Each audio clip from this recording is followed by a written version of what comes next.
আমিনুল মুমিনিন হযরত ওমর ফারুক রাদিয়াল্লাহু তাআলা আনহুর শাসন আমলে কুফার একজন গভর্নর বা ওলি নিয়োগ করেছিলেন। ইসলামের সমস্ত সাহাবাই ছিলেন ন্যায়পরায়ণ, সৎ ও নিষ্ঠাবান।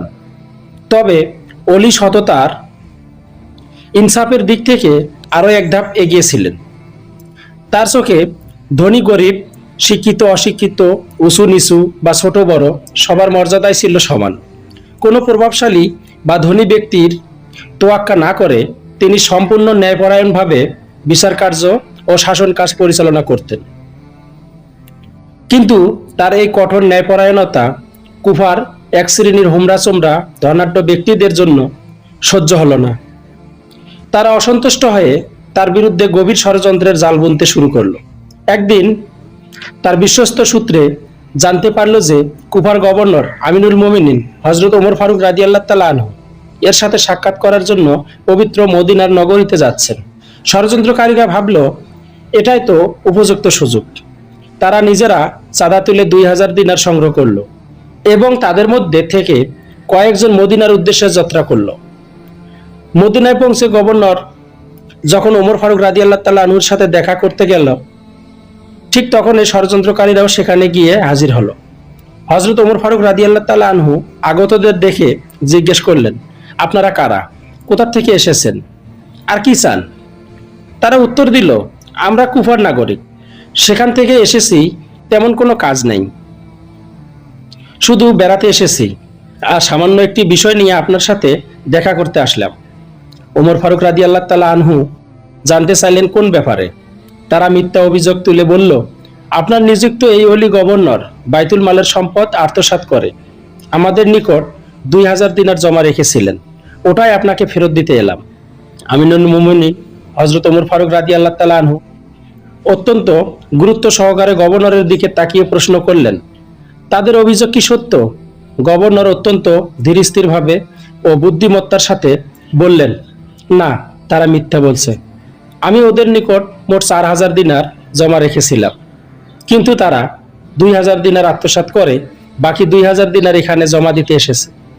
গভর্নরের এই অভাবনীয় উত্তর শুনে হযরত ওমর ফারুক রাদিয়াল্লাহু তাআলা আনহু অবাক হলেন। তিনি গভর্নরকে জিজ্ঞেস করলেন, তুমি এমন কাজ কেন করলে? কেন ওদের কাছে এত টাকা জমা রেখেছিলে? গভর্নর উত্তরে বললেন, আমি মারা যাওয়ার পর আমার ছেলে মেয়ে জীবিকা যেন ভালোভাবে চলে সেজন্যই রেখেছিলাম। গভর্নরের এই চতুর চালাকির কারণে ষড়যন্ত্রকারীরা মস্ত বড় বিপাকে পড়ে গেল। তারা গভর্নরকে বিপদে ফেলতে এসে উল্টো নিজেদের ফাঁদে নিজেরাই আটকে গেল। কারণ গভর্নরের দাবি অনুযায়ী এখন তাদের আরো 2000 দিনার দিতে হবে, যা তারা কখনোই ভাবেনি।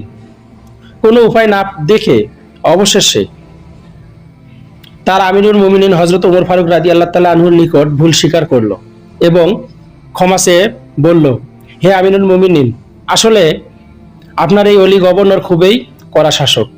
শাসন কাজ চালাতে গিয়ে তিনি আমাদের কোনো পরামর্শ নেন না এবং আমাদের মান সম্মানের প্রভাবের দিকে লক্ষ্য রেখে একটুও এদিক ওদিক করেন না।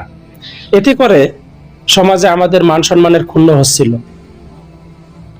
কাজেই তাকে আমাদের ওখান থেকে সরানোর জন্য আমরা নিজেরাই চাঁদা তুলে 2000 দিনার জমা করে এই ষড়যন্ত্রে জাল বুনেছিলাম। আসলে উনি আমাদের নিকট 2000 তো দূরের কথা 2 দিনারও রাখেন। তখন হযরত ওমর ফারুক রাদিয়াল্লাহু তাআলা আনহু গভর্নরের দিকে তাকিয়ে মুচকি হেসে বললেন, কি ব্যাপার? গভর্নর উত্তরে বললেন, এখন ওরা ঠিক বলছে, সত্য প্রকাশ করছে।